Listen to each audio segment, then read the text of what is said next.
Ce qui m'intéresse, en fait, ce sont les trajectoires de vie. Par exemple, pour le projet précédent, bon, alors c'était plus autobiographique parce que c'était un personnage de ma famille qui était parti du Champsaur il y a 100 ans, qui était devenu berger aux États-Unis. Et donc il y avait effectivement au départ comment dire, un lien avec ma propre histoire en fait. Pour le portrait d'un glacier, moi, j'ai fait la découverte d'un personnage qui est un personnage de fiction inspiré par un prénom que j'ai trouvé dans le refuge de la Pilate, dans l'ancien refuge.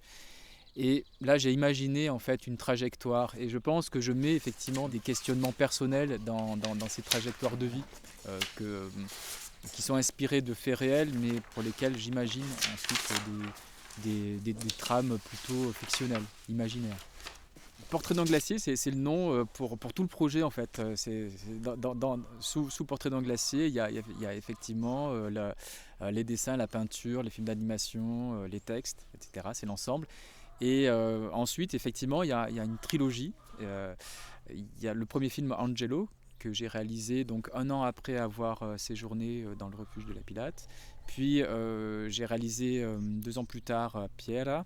Et là, je travaille sur un troisième et dernier volet, donc, puisque c'est une trilogie, qui va s'appeler Isola et qui sera le film de la résolution de cette trajectoire, de la trajectoire de vie d'Angelo, avec un biais qui serait a priori en partie plus documentaire, c'est-à-dire retourner là où j'ai trouvé cette signature, taillée au couteau dans l'ancien refuge, et confronter le vrai et mon Angelo de fiction en fait.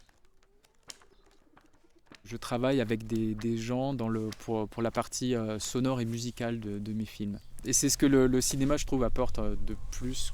Enfin, la peinture était une pratique aussi très, très, très solitaire et trop solitaire, c'est-à-dire que c'était beaucoup de temps tout seul à peindre et dans le silence. Et puis ensuite, voilà, ensuite, on faisait une expo, et puis là, il fallait parler, parler, parler, parler. Et puis, et puis après, on retournait en silence. Et je trouve que le cinéma permet davantage de travailler avec d'autres personnes, en fait.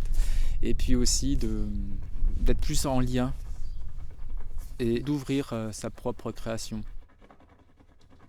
Étant moi-même spectateur, je me pose la question effectivement de la perception, bien sûr, oui, qui reste assez mystérieux parce que bon, il faut être aussi, il faut pouvoir rencontrer ses spectateurs, enfin, vivre des projections avec des spectateurs, c'est des moments importants. Enfin, c'est des moments riches de concentration. Enfin, il se passe des choses, quoi, en tout cas. C'est intéressant et c'est voilà, c'est ce qui se passe après, quoi. C'est la vie, c'est la vie du film après, une fois qu'il m'échappe, en fait, hein, que je le laisse s'en aller.